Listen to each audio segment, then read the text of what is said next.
প্রিয় দর্শক, আমন্ত্রণ জানাচ্ছি জিরো আওয়ারে সমসাময়িক বিষয় নিয়ে বৈশাখী টেলিভিশনের নিয়মিত এই আয়োজনে। আজ আপনাদের সঙ্গে আছি আমি সাইফুল ইসলাম। দর্শক মণ্ডলী, আজ বিশ্বকবি রবীন্দ্রনাথ ঠাকুরের মহাপ্রয়াণ দিবস। শুধু বাংলা ভাষাভাষী নয়, সারা বিশ্বের সাহিত্য শিল্প অঙ্গনের মানুষ আজ বিশ্বকবি রবীন্দ্রনাথকে স্মরণ করেছেন নানানভাবে। বাংলাদেশে এই স্মরণ হয়েছে আরও ভিন্ন আঙ্গিকে, বিশেষভাবে, কারণ বাংলা সাহিত্য, বাংলা ভাষা এবং বাঙালি জাতীয়তাবোধে রবীন্দ্রনাথ যে চেতনাকে শানিত করেছেন, রবীন্দ্রনাথ এখনও সারা বিশ্বে, বাংলা ভাষাভাষী সহ সারা বিশ্বেই সমান সমকালীন। আমরা রবীন্দ্রনাথের সমাজ ভাবনা, রাজনীতি, এই সব বিষয় নিয়ে আলোচনা করব। আলোচনার জন্য স্টুডিওতে আমার সঙ্গে যোগ দিয়েছেন দুজন অতিথি। আমার ডানে প্রথমে রয়েছেন অধ্যাপক শামসুজ্জামান খান, মহাপরিচালক বাংলা একাডেমি, আমি আপনাকে স্বাগত জানাচ্ছি। এবং আমার সঙ্গে যোগ দিয়েছেন সুভাষ সিংহ রায়, রাজনীতি বিশ্লেষক। সুভাষদা, আপনাকেও স্বাগত। আমরা আলোচনা শুরুর আগে একটু দেখব যে আজ বৈশাখী টেলিভিশনে প্রচারিত প্রধান প্রধান সংবাদ শিরোনাম। জঙ্গিবাদ রুখতে রাজনৈতিক ঐক্যকে গুরুত্ব দিচ্ছে পুলিশ, অভিযান আরো জোরদার করার ঘোষণা। 13 আগস্ট ঢাকার সব শিক্ষা প্রতিষ্ঠানে মানববন্ধন।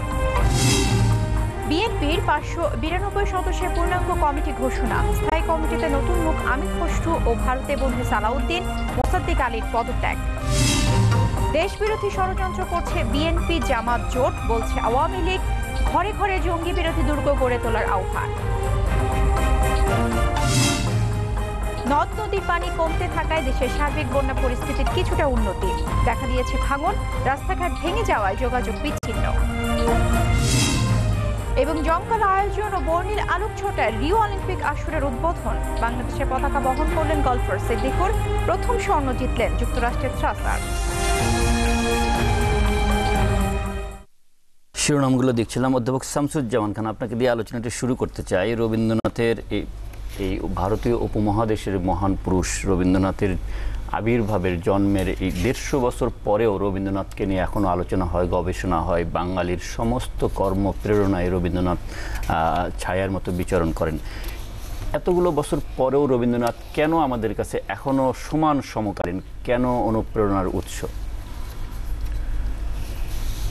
তার কারণ রবীন্দ্রনাথের মতো মনীষী তো সকল কালে জন্মায় না। রবীন্দ্রনাথের কথা বলুন, শেক্সপিয়ারের কথা বলুন, টলস্টয়ের কথা বলুন, এরা এমনই, এবং এদের চিন্তাধারার মধ্যে ভবিষ্যৎ দেখার যে ক্ষমতা, সেটি এতটাই তীক্ষ্ণ ছিল, যার ফলে তাদের চিন্তাধারা প্রায় সকল সময় সমকালীন থাকে। যেমন রবীন্দ্রনাথের কথাই যদি ধরি, তাহলে আমরা দেখব যে তিনি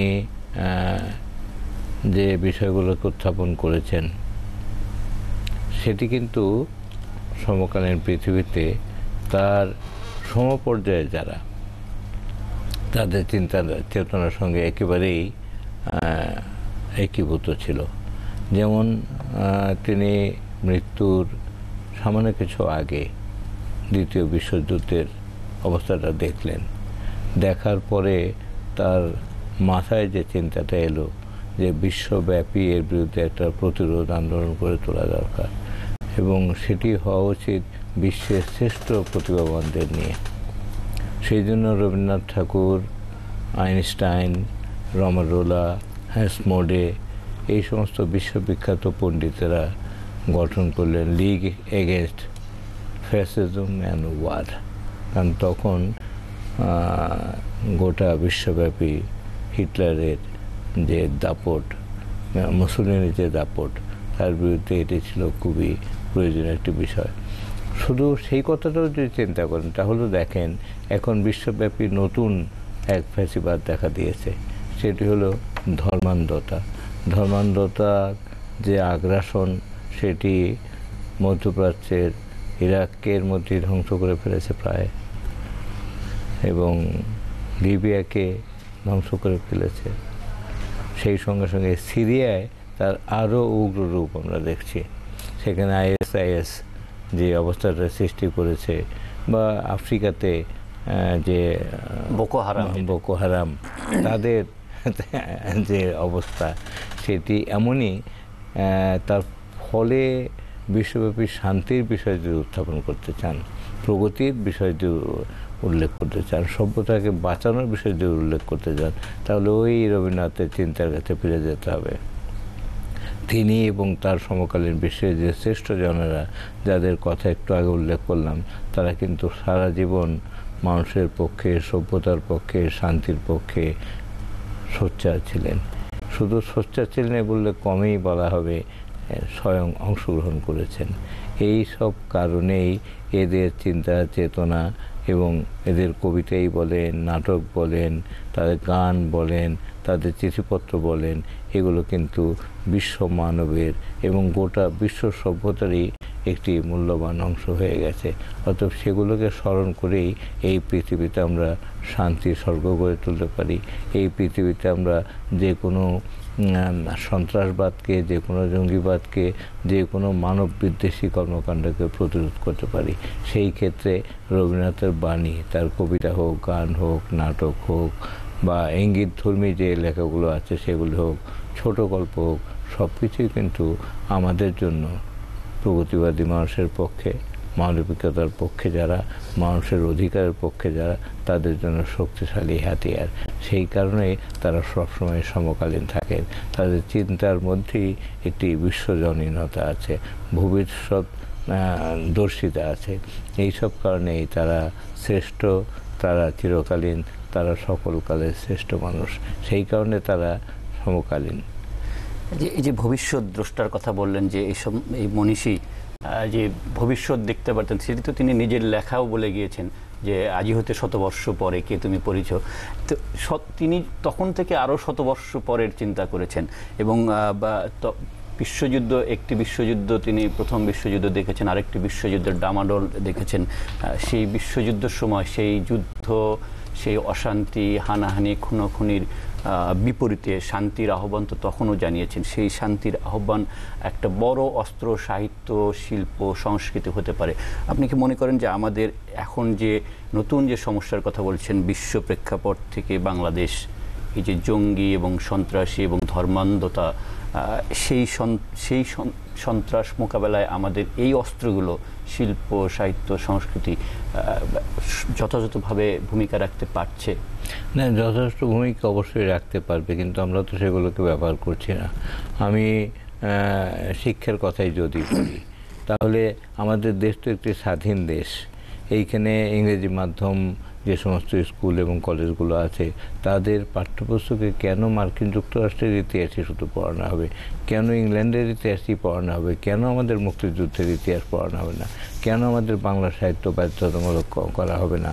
যদি এইসব বাধ্যতামূলক করা না হয়, আমাদের জাতীয় সঙ্গীত প্রতিদিন গাওয়ার ব্যবস্থা করা না হয়, তাহলে এই ইংরেজি মাধ্যম শিক্ষা প্রতিষ্ঠানগুলো এবং মাদ্রাসাগুলোকে বন্ধ করে দেওয়া দরকার।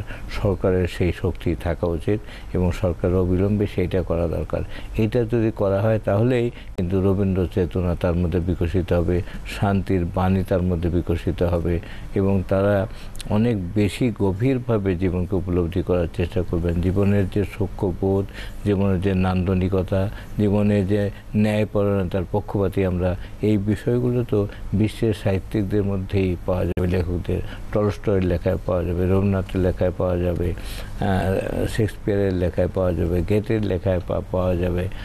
এমনকি আমাদের যে আরও পরবর্তীকালে যে সমস্ত লেখকরা, মোরাবিয়ার কথা যদি আমরা বলি, বা এই ধরনের যে কোনো লেখকের কথাই যদি আমরা বলি, ভারতবর্ষের অনেক লেখক আছেন সমকালীন, তাদের কথা যদি আমরা বলি, তাহলে কিন্তু তাদের লেখার মধ্যেও এই বিশ্বের সকল মানুষের কল্যাণ, শান্তি এবং প্রগতির মধ্য দিয়ে বা মানুষের অগ্রযাত্রা এবং সভ্যতার অগ্রগতিতে সাধারণ মানুষের, গরিব মানুষের, দুঃখী মানুষের, আদিবাসী মানুষের এবং বনবাসী মানুষের যে অগ্রগতির কথা, সেটা আর মহাশ্বেতা দেবীর মধ্যে মারা গেলেন, বড় মাপের লেখক ছিলেন, তার মধ্যেও কিন্তু এইসব কথাই আমরা পাই। এমনকি অরুন্ধতী তার লেখা যদি আমরা দেখি তাহলে অমর্ত্য সেনের লেখার মধ্যে এইসব কথাই তো আছে, কিন্তু বিষয়টা হলো আমাদের শিক্ষার মধ্যে সুস্পষ্টভাবে এইসব বিষয়ে পড়ানোর ব্যবস্থাটা করতে হবে, সেইটা করা হচ্ছে না। রবীন্দ্রনাথের শিক্ষা ভাবনা এবং আমাদের বর্তমান শিক্ষা পরিস্থিতির মধ্যে এটা নিয়ে আমি আরেকটু পরে আপনার কাছে আসছি। আমি এই যে সুভাষ সিংহ রায়, রবীন্দ্রনাথ একজন মানুষ, একজন ব্যক্তি, তিনি এত শক্তিশালী, এত ক্ষমতাবান যে রবীন্দ্রনাথের লেখার কারণে, তার অনুপস্থিতিতেও আমাদের মুক্তিযুদ্ধের সময় রবীন্দ্র চর্চাকেই নিষিদ্ধ করা হয়েছিল।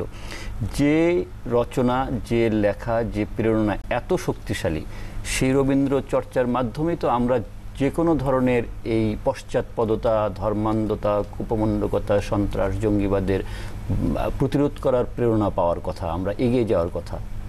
আমরা কি এগোতে পারছি? আপনাকে ধন্যবাদ। আমার পরম শ্রদ্ধেয় অধ্যাপক শামসুজ্জামান খান এবং যারা এই অনুষ্ঠান এখন দেখছেন তাদের সকলের প্রতি আমার শুভেচ্ছা জানাচ্ছি, আমার প্রণতি জানাচ্ছি। রবীন্দ্রনাথকে বুঝতে গেলে তার চিন্তন, তার সাহিত্য, তার দর্শন বুঝতে গেলে অনেক গভীরে প্রবেশ করতে হবে। এবং রবীন্দ্রনাথ কিন্তু খণ্ডের ভিতরে অখণ্ডকে পেতে চেয়েছিলেন এবং ক্ষুদ্রের ভিতরে বৃহতের সন্ধান করেছেন এবং বিরোধের মধ্যে মিলনের ক্ষেত্র কল্পনা করেছেন এবং কামনা করেছেন। যে কারণে আপনার প্রথম যে কথা দিয়ে শুরু করলেন, সদ্য শামসুজ্জামান খানকে জিজ্ঞেস করলেন যে এখনও এত প্রাসঙ্গিক কেন, এখনও কেন এত বেশি জরুরি কেন? বিষয়টা এমনই ছিল। রবীন্দ্রনাথ আমাদের জীবনে সবসময় জরুরি। তিনি যখন বেঁচে ছিলেন, কলকাতার যে মিউনিসিপ্যালিটি কর্পোরেশন থেকে তাকে যে সম্বর্ধনা দেওয়া হয়, যে মানপত্র পাঠ করা হয়, সেই মানপত্রে কিন্তু প্রথমেই উল্লেখ করা হয়েছিল যে তোমার দিকে তাকিয়ে আমাদের বিস্ময়ের কোনো সীমা নেই।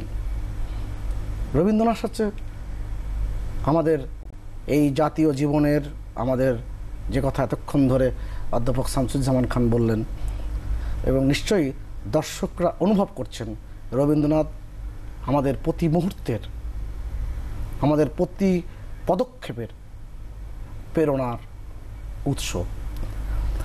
আমি আপনার সাথে আলোচনা শুরুর আগে, অনুষ্ঠান শুরুর আগে আমি আর আপনি দুজনেই আলাপ করছিলাম যে 1926 সালে ঢাকা বিশ্ববিদ্যালয়ের আমন্ত্রণে যখন রবীন্দ্রনাথ ঠাকুর ঢাকা বিশ্ববিদ্যালয়ে আসেন, তখনকার মুসলিম হল, এখনকার যেটা সলিমুল্লাহ মুসলিম হল, তার ছাত্র সংসদ থেকে, ইউনিয়ন থেকে একটি সম্বর্ধনা দেওয়া হয়েছিল। যে সম্বর্ধনার কথা কিন্তু রবীন্দ্রনাথ ঠাকুর তার জীবনে বহুবার তিনি উল্লেখ করেছেন।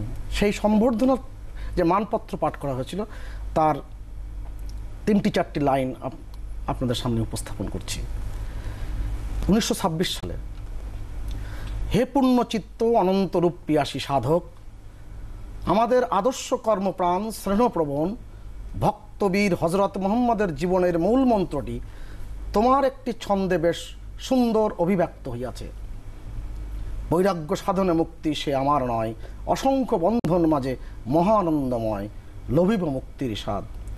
তোমার এই ছন্দটি সেই সিংহ পুরুষের প্রতি আমাদের ভক্তি অধিকতর প্রগাঢ় করিয়া তোলে এবং নবনবভাবে সেই মরুর যোগীকে দেখিবার ইচ্ছা জাগায়। আমার ভাবতে খুব ভালো লাগে যে 1926 সালে এই মুসলিম হলের ছাত্ররা, আজকে যে সলিমুল্লাহ মুসলিম হলের তখনকার ছাত্ররা কত আধুনিক ছিলেন। তখন ওই যে নতুন মুসলিম সাহিত্য সমাজ গঠিত হয়েছে এবং তাদের পক্ষ থেকে সংবর্ধনা, এই যে কতটা তাদের আধুনিক ছিলেন এবং ততটা কিভাবে তাদের নিজের ভালোবাসাকে উপস্থাপন করেছেন, এটা সত্যিই আমার কাছে খুব নিজের কাছে নিজের ভাবতেও ভালো লাগে। একটু যোগ করে এখানে যেটা হলো এই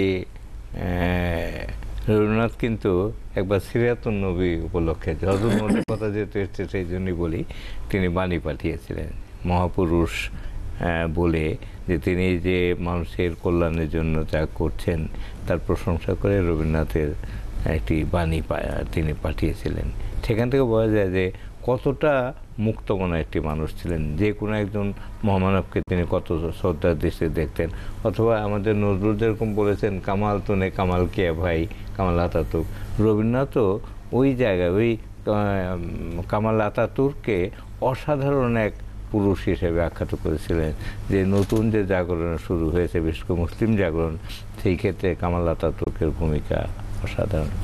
মানে সেই সময় আমরা ধর্মকে যেভাবে আমাদের সেই সময়ের মুসলিম ছাত্র, মুসলিম সমাজ, মুসলিম সাহিত্যিকরা মানে ধর্মকে যতটা উদারভাবে দেখেছেন, আজ এতগুলো বছর পরে আমরা একবিংশ শতাব্দীর একটাতে এসে সেই ধর্মের পথ কেন এত অন্ধকারাচ্ছন্ন হচ্ছে? বাংলাদেশকে যদি কেউ ভালোবাসতে চায় তাহলে রবীন্দ্রনাথ ঠাকুর, জাতীয় কবি কাজী নজরুল এবং বঙ্গবন্ধু শেখ মুজিব, এই তিনজনের জীবনী পাঠ করতে হবে এবং তাদের আদর্শকে ধারণ করতে হবে। যে দলই করুক না কেন, যদি বাংলাদেশকে কেউ ভালোবাসতে চায়। আপনি দেখেন রবীন্দ্রনাথ ঠাকুর এবং কাজী নজরুল দুজনই জন্মগ্রহণ করেছেন মে মাসে। আবার রবীন্দ্রনাথ ঠাকুর, বঙ্গবন্ধু শেখ মুজিব এবং কাজী নজরুল তিনজনই কিন্তু মহাপরাণে গিয়েছেন এই আগস্ট মাসে। এবং বাঙালি জাতিসত্তা বিকাশে তাদের যে ভূমিকা, এটা তো কল্পনাও করা যায় না। এবং আমরা আসলে যদি সত্যিকার অর্থে এই মহাপুরুষদেরকে যদি তাদের জীবনী পাঠ করি এবং তাদের লেখা আমরা যদি নিজেদের ভিতরে ধারণ করি, তাহলে এই হানাহানি, ভেদাভেদ কোনো কিছুই থাকে না। এবং সেই 1905 সালে রাখি বন্ধন উৎসবের সময় যখন রবীন্দ্রনাথ ঠাকুর বললেন, বাংলার মাটি, বাংলার জল, বাংলার বায়ু, বাংলার ফল, পুণ্য হোক, পুণ্য হোক, পুণ্য হোক হে ভগবান।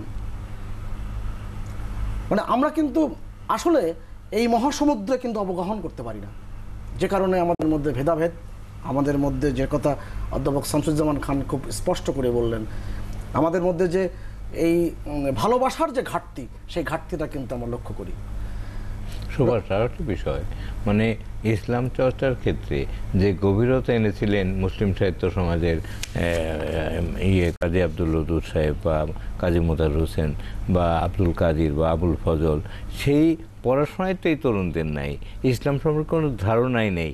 আমি এদের অনেককে জিজ্ঞেস করে দেখেছি, বলো দেখি যে মহানবীর প্রথম জীবনী কে লিখেছে, একজন বলতে পারে না। আমি জিজ্ঞেস করেছি আজান কখন তৈরি হলো, মসজিদে আজান, কেউ বলতে পারেন। কোন মসজিদে দেওয়া হয়েছে, এরা বলতে পারে না। ইসলাম সম্পর্কে কিচ্ছু না জেনে এরা ইসলাম ধর্মের পা বন্ধ হয়েছে, সমস্যাটাই। এবং এতটাই আচ্ছন্ন বা মহাচ্ছন্ন হয়ে পড়েছে। আপনি জানেন যে ঢাকায় আজকে একটি সেমিনারে আমাদের পুলিশের প্রধান আইজিপি তিনি বলেছেন যে সমস্ত জঙ্গিদেরকে ধরা হয়েছে তাদেরকে জিজ্ঞাসাবাদ করার সময় তারা বলে যে আমাদেরকে মেরে ফেললেই আমরা বেহেশতে যাব। মানে তার এবং বেহেশতের মধ্যে মৃত্যুটাই বাকি, মেরে ফেললেই বেহেশতে যাবে। এই যখন অবস্থা, তখন তো বoko haram আরো এগিয়ে গেছে। তারা একটা চাবি দিয়ে দেয়, বলে দিয়ে যায় যে কোনো তো অসুবিধা নেই, তুমি মারা যাবে, শুধু চাবিটা নিয়ে বেহেশতে ঢুকে যাবে। অনেক ধন্যবাদ। আমরা সুভাষদা একটা বিরতি যাই, বিরতির পরে আবার আসছি আপনার কাছে। প্রিয় দর্শক, আপনারা দেখছেন জিরো আওয়ার। এই অনুষ্ঠানে আলোচনা করছেন অধ্যাপক শামসুজ্জামান খান এবং সুভাষ সিংহ রয়। আমরা রবীন্দ্রনাথের সমাজ এবং রাজনীতি ভাবনা নিয়ে আরও কথা বলবো। বিরতির পর আমরা ফিরছি ছোট্ট একটা বিরতিতে।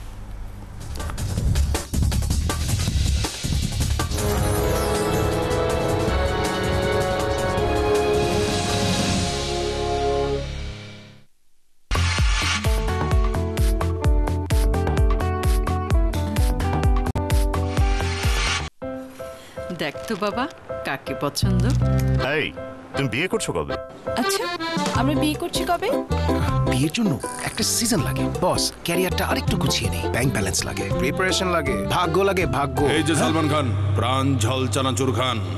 প্রাণ ঝাল চানাচুর বিয়ে করতে একটু সাহসও লাগে। চানাচুরের আর স্পাইসি মশলার মারদাঙ্গা ম্যাচ মেকিং না হবে, হ্যাঁ, মুখে আনে জোশ আর জায়গায় সাহস। প্রাণ ঝাল চানাচুর প্রাণের সাহস যোগায়। গভীর মনোযোগ, লক্ষ্যে প্রখর দৃষ্টি, বৃষ্টি, অনুপ্রেরণা সামনে যাওয়ার, ছুটে চলা তীব্র গতিতে। ছুটে চলার এই তীব্র গতি অক্ষুণ্ণ রাখতে প্রয়োজন সতেজ খাবার, আর সতেজ খাবারের জন্য Walton refrigerator. Intelligent inverter technology সমৃদ্ধ 100% কপার কন্ডেন্সারে তৈরি ওয়ালটন রেফ্রিজারেটরে রয়েছে ন্যানো হেলথ কেয়ার টেকনোলজি, যা খাবারকে রাখে প্রকৃতির মতোই সতেজ। ওয়ালটন, আমাদের পণ্য। সময় এখন বাংলাদেশে। ফোঁটা পানিও অপচয় হইব না। এক ফোঁটা পানিও নষ্ট হতে দেব না। তাই তো সম্পূর্ণ লিক প্রুফ প্রযুক্তিতে আমরা তৈরি করেছি দারুণ সব ডিজাইনের শাইন বাথরুম ফিটিংস। শাইন, পানির অপচয় প্রশ্নই ওঠে না। দেখ তো বাবা, কাকে পছন্দ। এই, তুমি বিয়ে করছো কবে? আচ্ছা, আমরা বিয়ে করছি কবে? বিয়ের জন্য একটা সিজন লাগে বস। ক্যারিয়ারটা আরেকটু গুছিয়ে নেই। ব্যাংক ব্যালেন্স লাগে, প্রিপারেশন লাগে, ভাগ্য লাগে। ভাগ্য এই যে সালমান খান, প্রাণ ঝাল চানাচুর খান। প্রাণ ঝাল চানাচুর। বিয়ে করতে একটু সাহসও লাগে। চানাচুরের আর স্পাইসি মশলার মারদাঙ্গা ম্যাচ প্যাকিং। না হবে হ্যাঁ, মুখে আনে জোশ আর জাগায় সাহস। প্রাণ ঝাল চানাচুর প্রাণের সাহস যোগায়। বুঝলে বন্ধু, দেশটা ডে বাই ডে খালি পেছনের দিকে যাচ্ছে, আর যাবেই না কেন। এখানে মেয়েদের কোনো রেসপেক্ট আছে? যেখানে দেশের অর্ধেক ম্যান পাওয়ার ঘরে বসে থাকে, সেখানে ডেভেলপমেন্ট হবেই বা কি করে? প্যারিসে আমি আর লিজা দুজনেই কাজ করি। কোথায় ওরা আর কোথায় আমরা? আমার মেয়ে রুহি মাস্টার্সে পড়ছে। মান্দিও, তা বিয়ে হয়েছে নিশ্চয়ই? আরে না, আগে মাস্টার্সটা শেষ করো। আরে মাস্টার্স দিয়ে কি হবে? বিদেশ থেকে এমন ছেলে থেকে মেয়েকে বিয়ে দিয়ে দাও। আরে সংসারটাই তো মেয়েদের আসল। ভেতরে যদি ঘাপলা থাকে তাহলে আসল রূপ বের হয়ে আসবে। সাধারণ জিআই পাইপে যেমন জিঙ্কের অসম কোটিং এর কারণে সহজেই মরিচা ধরে, ভেঙে যায়, শুধুমাত্র ফ্যালকন জিআই পাইপে নিশ্চিত করা হয় অটোমেটেড মেশিনে পারফেক্ট জিঙ্ক কোটিং, সাথে কার্বনের ব্যালেন্স থাকে সঠিক পরিমাণে, তাই মরিচা ধরে না বা ভাঙে না, টেকে বহু বছর। Falcon GI pipe, performance perfect.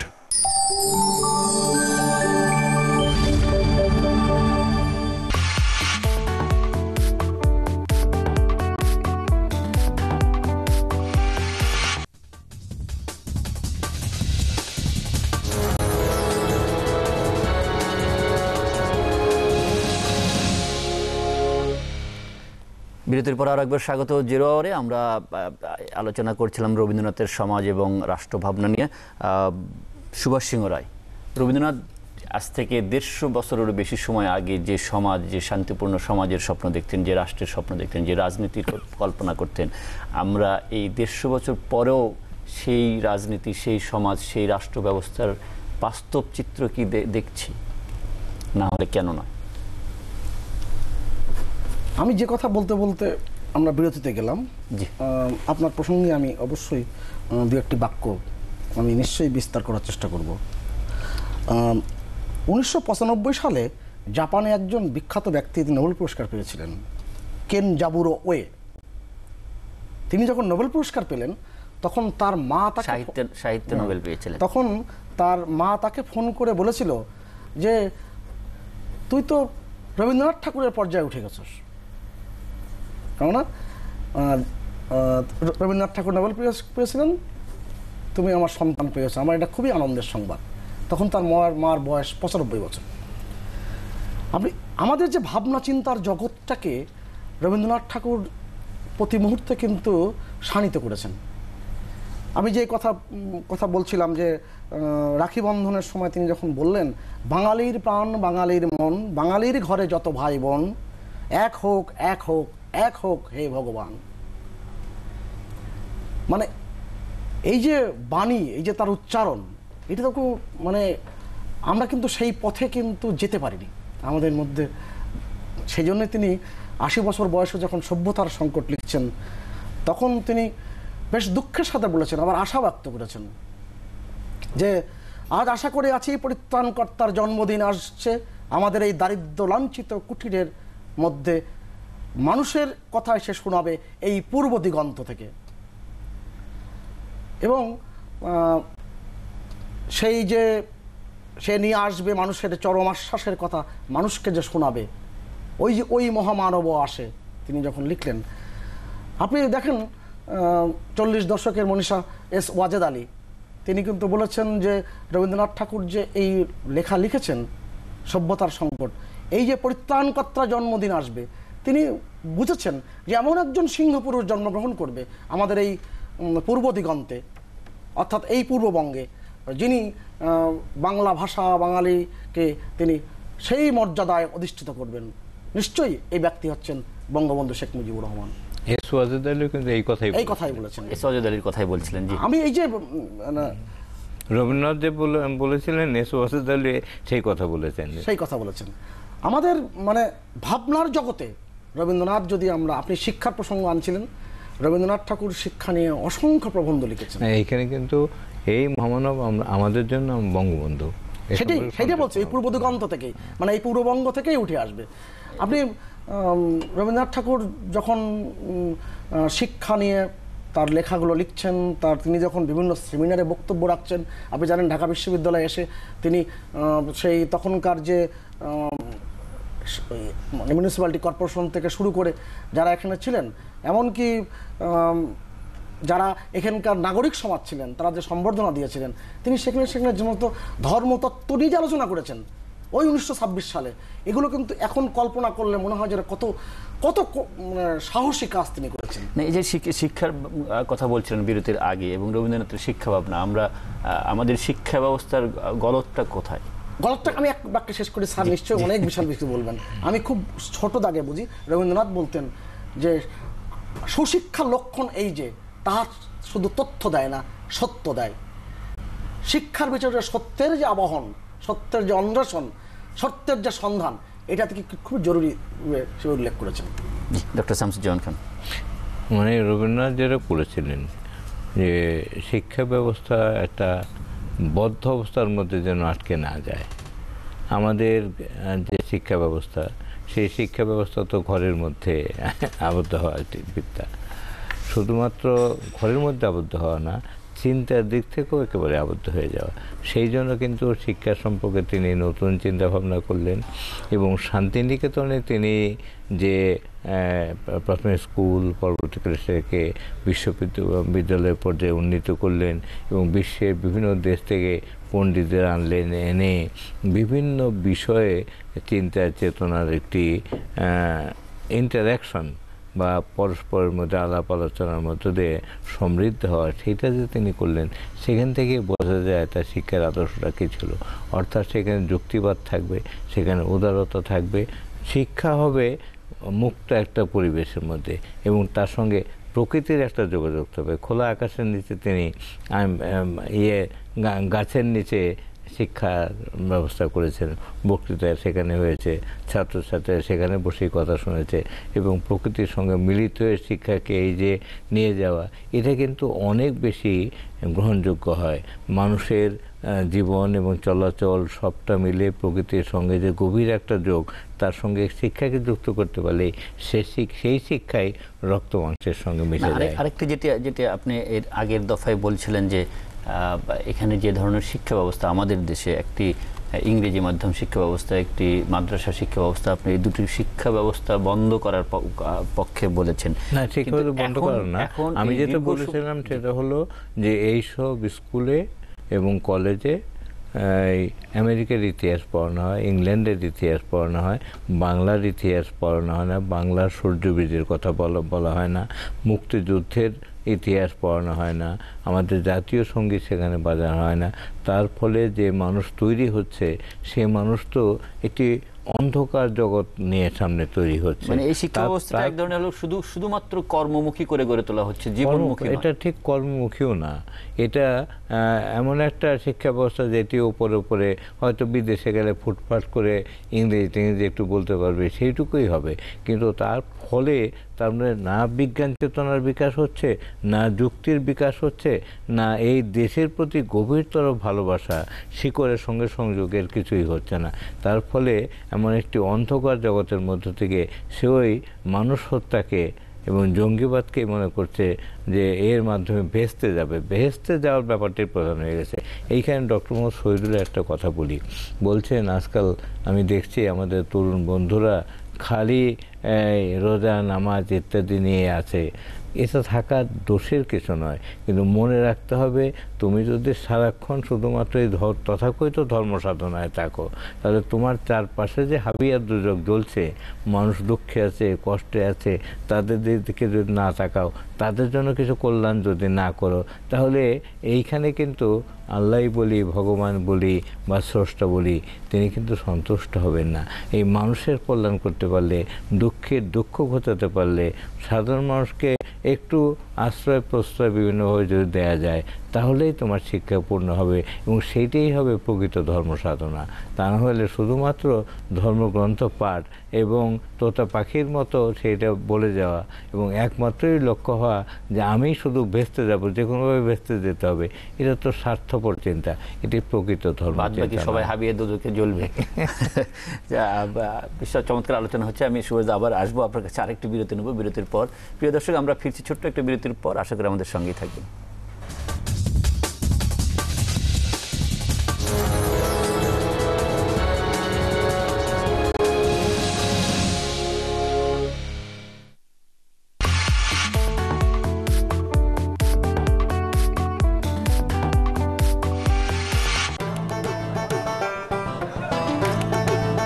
এটা ওজন করো।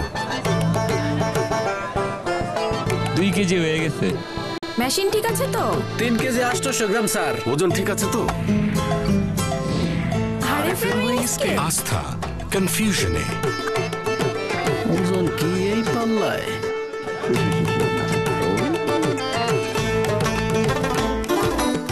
আরএফএল উইংস কে। আস্থা ইনভেনশনে।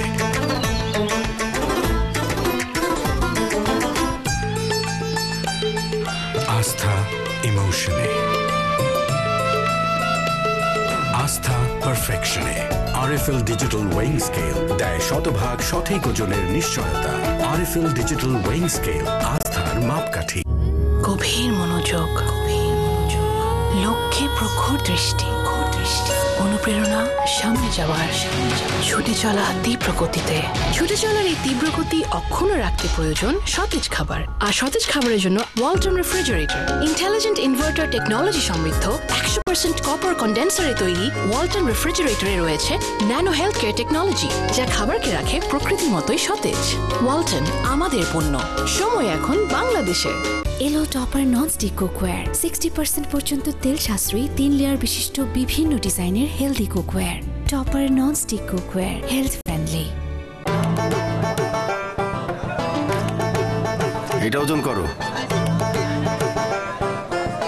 2 কেজি হয়ে গেছে।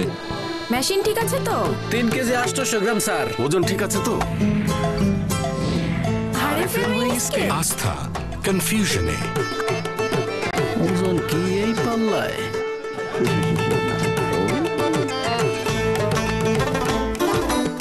আরএফএল উইংস কে। আস্থা ইনভেনশনে।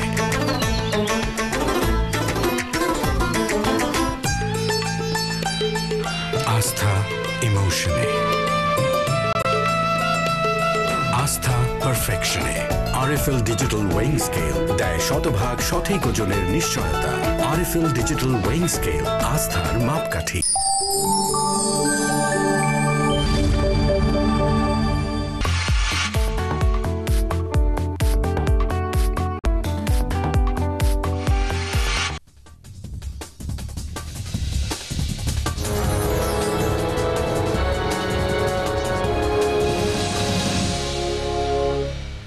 বিরতির সময় আমাদের সঙ্গে থাকার জন্য ধন্যবাদ। আমরা ফিরছি আলোচনা।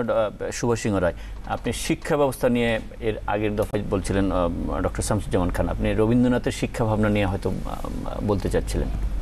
আমি স্যার যে প্রসঙ্গটা উল্লেখ করলেন যে বিজ্ঞান চর্চার ক্ষেত্রে যে কথাগুলো বলেছেন, রবীন্দ্রনাথ একবার বলেছিলেন যিনি মাতৃভাষায় যে বিজ্ঞান চর্চা করতে পারে না, সে বিজ্ঞানও জানে না, তিনি মাতৃভাষাও জানেন না এবং আন্তর্জাতিক ভাষা ইংরেজিও জানেন না। ইনি খুব সোজাভাবে কিন্তু বিষয়গুলো ব্যাখ্যা করেছেন এবং ভাবা যায় আজ থেকে 110 বছর 11 বছর আগে রবীন্দ্রনাথ বলছেন, বাঙালির পণ বাঙালির আশা, বাঙালির কাজ বাঙালির ভাষা, সত্য হোক সত্য হোক সত্য হোক হে ভগবান। এবং যারা নীতিকে রীতির মানদণ্ডে বিচার করেন এবং তন্ত্রের ভিতরে যন্ত্রের প্রাধান্য স্বীকার করতে চান, তারা রবীন্দ্রনাথকে বুঝবেন না। আমি এই কথাটি উৎকলন করছি অধ্যাপক শামসুজ্জামান খানের এক লেখার থেকে। আমি প্রায় স্যারের লেখার থেকে স্যারের উপস্থিতি অনুপস্থিতিতে আমি মোটামুটি মুখস্থ করে বলবার চেষ্টা করি। কিন্তু যন্ত্রের তো ব্যাপক তন্ত্রের ভিতরে যন্ত্রের প্রাধান্য না, যন্ত্রের এই ঠিক আমরা যে সময়ে বাস করছি এই সময় তো যন্ত্রের একটা ব্যাপক প্রভাব বিস্তার করেছে বিশেষ সর্বত্রই, এবং তরুণদের উপর অনেক বেশি। অস্বীকার করেন না। আপনি চিন্তা করতে পারেন আজ থেকে কত বছর আগে রবীন্দ্রনাথ ঠাকুর তার পুত্র রবীন্দ্রনাথ ঠাকুরকে ইলিনয় বিশ্ববিদ্যালয়ে পাঠালেন, তাও কৃষিবিদ্যার পরে পিএইচডি করবার জন্য। না, আমি এই প্রসঙ্গে একটু আমি যন্ত্রের এই যে ট্রাক্টর যে আমরা কৃষি ক্ষেত্রে কৃষকদের জন্য তার ভাবনা তিনি আনলেন, ভুট্টা বীজ নিয়ে আসলেন আমাদের প্রতিসরে রাষ্ট্রের এবং জমিদার রবীন্দ্রনাথকে নিয়ে যদি আপনি যদি মানে তার আমরা যদি লেখাপড়া করি কিংবা তাকে জানতে চাই, অপূর্ব একটা বিষয় দেখবো আমরা যে তিনি কিভাবে হিন্দু মুসলমান সকলকে এক পার্টিতে বসিয়েছেন, তা নাহলে তিনি বসতে চাননি। এইখানে আমি আরেকটু যোগ করি, সেটা হলো ওনাকে যখন এই জমিদারি দেখাশোনার দায়িত্ব দিয়ে পাঠানো হলো, উনি এসেই প্রথমবারে দেখলেন যে এই নববর্ষ উদযাপিত হচ্ছে, সেখানে এই খাওয়ার ব্যবস্থাটা ভিন্ন ভিন্ন রকমের। ব্রাহ্মণরা এক জায়গায় খাবেন, কর্তা ব্যক্তিরা এক জায়গায় খাবেন, নিম্ন স্তরের হিন্দুরা নিম্নবর্গের হিন্দুরা এক জায়গায় খাবেন, মুসলমানরা এক জায়গায় খাবেন। উনি বললেন আমি এটা মানব না, আমরা সবাই এক পংক্তিতে ভোজন করব, কারণ নববর্ষের দিন এটি আনন্দের দিন, সবাই মিলে আনন্দ করব। ব্রাহ্মণ কর্মচারীরা বেঁকে বসলো যেন আমরা মানি না, কিন্তু শেষ পর্যন্ত উনি যুক্তি দিয়ে বুদ্ধি দিয়ে মানবিক দিককে প্রধান করে এটা কিন্তু দিয়ে শেষ পর্যন্ত সকলকে নিয়ে একসঙ্গে খাওয়ার ব্যবস্থা, ধর্মের ভেদকে তখনই তিনি সেই পর্দাকে সরিয়ে দিতে পেরেছেন। আমি স্যার আপনার লেখারই উদ্ধৃতি দিচ্ছিলেন সুভাষ সিংহ রায় যে তন্ত্রের মধ্যে যন্ত্রের কথা বলছিলেন, কিন্তু এই যন্ত্রটা যদি আমরা এখনকার প্রেক্ষাপটে দেখি, যন্ত্রের প্রভাব তো সর্বব্যাপী হয়ে উঠেছে। বিশেষ করে আমরা তরুণদের নিয়ে যখন ভাবি, তরুণদের নিয়ে যখন কথা বলি, এবং আমরা সাম্প্রতিক যে সমস্যাগুলোর মুখোমুখি হচ্ছে জঙ্গি হামলা, সেখানেও তরুণরাই জড়িত। এই তরুণরা এই যন্ত্র কি আমাদের এই তরুণদেরকে এই জীবনমুখিতা থেকে সরিয়ে দিচ্ছে বা অন্যান্য চর্চা থেকে সরিয়ে দিচ্ছে? এবং সেই জন্য যন্ত্র এবং তন্ত্র একসঙ্গে থাকতে হবে। আপনি একটা জিনিস বিশেষভাবে লক্ষ্য করবেন যে পশ্চিমের যে সভ্যতা সেটি ম্যাটেরিয়ালিস্টিক, একেবারে জড়বাদী সভ্যতা, আর আমাদের এই অঞ্চলের যে সভ্যতা সেই সভ্যতা কিন্তু জড়বাদী না। আমাদের এখানে যুক্তিবাদও আছে, পরমত সহিষ্ণুতাও আছে, সকল সম্প্রদায়ের মিলনের কথা আছে, চৈতন্য দেবের কথাই ধরেন, অথবা লালন ফকিরের কথাই বলেন, অথবা হাসান রাজার কথা বলেন, অথবা বঙ্গবন্ধুর কথা বলেন, সবাই কিন্তু ওই অধ্যাত্মবাদের ব্যাপারটাকে অস্বীকার করেনি, সেটাও রেখেছেন। কারণ আমাদের ধর্মচিন্তার থেকে জীবন সাধনার মধ্যে ধর্মচিন্তাও আছে, আধুনিকতাও আছে, যন্ত্রকে আমরা নিশ্চিত যে যখন যেভাবে নেওয়া দরকার সেইভাবে, কিন্তু যন্ত্রের প্রাধান্য কখনো আমরা মানছি না। আর একটা জিনিস আমাদের লক্ষ্য করতে হবে, ধরুন আমাদের রবীন্দ্রনাথ বলে কেউ ছিলেন না, আমাদের নজরুল বলে কেউ ছিলেন না, আমাদের বঙ্গবন্ধু নামে কেউ ছিলেন না, তাহলে ছিলেন কি? বাঙালির আর কি থাকতো তাহলে? তাহলে রবীন্দ্রনাথের গুরুত্ব কত অসাধারণ, এবং রবীন্দ্রনাথ দেখেন কতটা মানে চিন্তাশীল একটি ব্যাপার। তাকে যখন তৎকালীন হিন্দু সম্প্রদায়ের কবি লেখকরা বলল আপনি নজরুলকে এত গুরুত্ব দিচ্ছেন কেন, এই আবার কিসের কবি? তখন তিনি বললেন তোমরা বুঝতে পারছো না, তোমাদের ভবিষ্যৎ দৃষ্টি নাই, এমন একটা সময় আসবে তখন তোমরা বুঝতে পারবে ও শুধুমাত্র কবি না, ও মহাকবি। আমার যদি ওই রকম বয়স থাকতো তাহলে আমিও নজরুলের মতোই লিখতাম। তাহলে চিন্তা করেন যে হিন্দু মুসলমান মিলে একটি নতুন বাংলা অঞ্চল করে তোলা, সেই বাংলার শ্রেষ্ঠত্ব যাতে আমরা ধারণ করতে পারি নিজেদের মধ্যে, সেটি কত গভীরভাবে তিনি উপলব্ধি করেছিলেন। আর একটা কথা বলবো সেটা শিক্ষা প্রসঙ্গে, যে এখন ল্যাটিন অঞ্চল যেটা ল্যাটিন আমেরিকা, এই দেশগুলো তো অনেক এগিয়ে গেছে। ব্রাজিল বলেন, এই যে এখন অলিম্পিক গেম হচ্ছে, সোজা ব্যাপার না, ওরা তো অনেক এগিয়ে গেছে। ওই সব জায়গায় তারা দেখলো যে পাশ্চাত্য পৃথিবী তো শুধু জড়বাদী পৃথিবী হয়ে যাওয়ার ফলে তাদের মধ্যে যে নৈরাশ্য দেখা দিচ্ছে, নেতিবাচক প্রবণতা দেখা দিচ্ছে, এটি সভ্যতা তো ধ্বংসের দিকে নিয়ে যাচ্ছে, অথবা যন্ত্রেরই শুধু প্রাধান্য সেইখানে দেখা যাচ্ছে। অতএব কী করতে হবে, আমাদের রবীন্দ্রনাথের রচনা পাঠ করতে হবে, এবং রবীন্দ্রনাথের রচনা কিন্তু তারা স্কুল কলেজে পাঠ্য করার ফলে যেটা হলো যে তাদের ওই অঞ্চলে নিজস্ব জাতীয় চেতনা, মানবিক চেতনা এগুলো নতুনভাবে গড়ে উঠতে শুরু করলো, এবং তারা নিষ্ঠার সঙ্গে এটা করেছিল বলেই এখন দেখেন বাংলাদেশের সাহিত্যের চাইতে ল্যাটিন আমেরিকার সাহিত্য কত উন্নত হয়ে গেছে। ওখানকার সাহিত্যিকরা নোবেল পুরস্কার পাচ্ছে, আমাদের লেখকরা তাদের জাদু বাস্তবতা নিয়ে গবেষণা করার চেষ্টা করছে। রবীন্দ্রনাথকে তারা নিয়েছিলেন বলে কিন্তু তার সাহিত্যের সংস্কৃতি এবং শিক্ষার এই নতুন জাগরণটা হয়েছে। আমি শুরুর দিকে বলেছিলাম যে এক রবীন্দ্রনাথ যে এত সর্বব্যাপী এবং শক্তিমান, আর সেটি তাহলে আমরা গোটা পৃথিবীতে আরেকটি কথা বলে আমি শেষ করি, সেটা হলো রবীন্দ্রনাথকে যে নোবেল পুরস্কার দেওয়া হলো গীতাঞ্জলি, এই গীতাঞ্জলি কিন্তু বাংলা গীতাঞ্জলি হুবহু না, রবীন্দ্রনাথের আরও রচনা যুক্ত করে দেওয়া হয়েছে এবং সেটি অনুবাদ করা হয়েছে, নিজে অনুবাদ করেছেন। এবং যখন এই নোবেল পুরস্কার দেওয়া হলো তখন কিন্তু বাংলা সাহিত্যে রবীন্দ্রনাথের অবদানের জন্য দেওয়া হয়নি, ইংরেজি সাহিত্যে নতুন ভাবধারার এক কবিকে দেয়া হয়েছে। এটা কত বড় গৌরব, বাংলা তার মাতৃভাষা, বাংলায় লিখছেন, কিন্তু তিনি পুরস্কার পেলেন ইংরেজি সাহিত্যের নতুন ধারার এক লেখক হিসাবে। আচ্ছা, রবীন্দ্র চর্চা আমরা যে এখন যে সংকটের মধ্যে দিয়ে আমরা চলছি, দেশের মানুষ চলছে, জঙ্গিবাদী এবং সন্ত্রাসবাদী একটা আতঙ্কজনক পরিস্থিতি তৈরি করেছে, এই পরিস্থিতি প্রতিরোধে আমরা যদি এটা মোকাবেলা করতে রবীন্দ্র চর্চাটা কী ধরনের ভূমিকা, আমরা একেবারে শেষের দিকে রবীন্দ্র চর্চা তো একটা বড় ভূমিকা পালন করতে পারে। এটা রবীন্দ্র চর্চা আমাদের দেশে এখন যে ভাবে হচ্ছে, আমি খুব আশাবাদী। অন্তত পার্শ্ববর্তী রাজ্য ভারতের পশ্চিমবঙ্গ থেকে আমরা বেশ এগিয়ে আছি, এটা আমার ব্যক্তিগত অভিমত। রবীন্দ্রনাথ ঠাকুর তার ন্যাশনালিজম গ্রন্থে কিন্তু একটা স্পষ্ট করেছিলেন যে রাষ্ট্রের আধুনিক ধর্ম হচ্ছে দেশবাসীকে সেবা করা। আমাদের এই উপলব্ধিটা আনতে হবে, এবং যত বেশি আমরা রবীন্দ্রনাথকে জানবো, যত বেশি জাতীয় কবি কাজী নজরুলকে জানবো, যত বেশি বঙ্গবন্ধু শেখ মুজিবুর রহমানকে জানবো, যত বেশি ডক্টর মোহাম্মদ শহীদুল্লাহকে জানবো, যত বেশি কবি জসিমউদ্দিনকে জানবো, তত বেশি আমরা বাংলাদেশকে ভালোবাসবো। এবং ওই যে রবীন্দ্রনাথের নিজেরই বাণী, নয়ন সম্মুখে তুমি নাই, নয়নের মাঝখানে নিয়েছো যে ঠাই। আপনি দেখেন এই আগস্ট মাস, শোকের মাস, এই মাসে আপনারা দেখুন আমরা বঙ্গবন্ধুকে যত বেশি জানবো, যত বেশি তাকে অনুধাবন করব, নিজের ভিতরে ধারণ করব, তত বেশি বাংলাদেশকে ভালোবাসবো। এবং এই দেখেন এই রবীন্দ্রনাথ ঠাকুর যেটা বলেছিলেন যে আমাদের সেই পরিত্রাণকর্তার জন্মদিন আসছে পূর্ব দিগন্ত থেকে। দেখুন সত্যি সত্যি বঙ্গবন্ধু শেখ মুজিব একটি পৃথিবীর মানচিত্রে তিনি বাংলাদেশ নামে একটি স্বাধীন রাষ্ট্রের জন্ম দিলেন, এবং তিনি জাতিসংঘে যে উদাত্ত কণ্ঠে তিনি যে বাংলায় বক্তৃতা দিলেন, সেই কিন্তু বাংলার কিন্তু যাত্রা শুরু, এবং আধুনিক বিশ্বে বাংলার কিন্তু এগিয়ে চলা। এবং এই যে এস ওয়াজেদ আলী বলেছিলেন যে এস ওয়াজেদ আলী ভবিষ্যতের বাঙালির কথা বলেছিলেন, জাতীয় কবি কাজী নজরুল যখন বললেন যে বাংলা বাঙালির হোক, বাঙালির জয় হোক, বাংলার জয় হোক।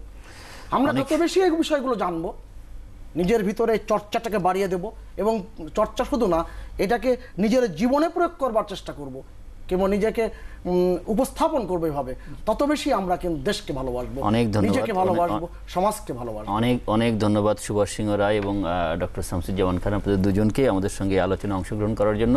সুপ্রিয় দর্শক, আমরাও সেই প্রত্যাশা করব যে রবীন্দ্রনাথ যে শক্তি, সেই চর্চাকে আমরা যদি বাড়িয়ে দিই, আমাদের শিল্প সাহিত্য সমৃদ্ধ হবে, আমাদের রাষ্ট্র চিন্তা এবং সেবাধর্মী যে শান্তির যে কথা বলেছেন সেগুলো বাস্তবায়ন হবে, আমরা সেই প্রত্যাশাই করি। আপনাদেরকে অনেক ধন্যবাদ আমাদের সঙ্গে থাকার জন্য। আগামীকাল আবার দেখা হবে, সে পর্যন্ত সবাই অনেক ভালো থাকুন। শুভরাত্রি।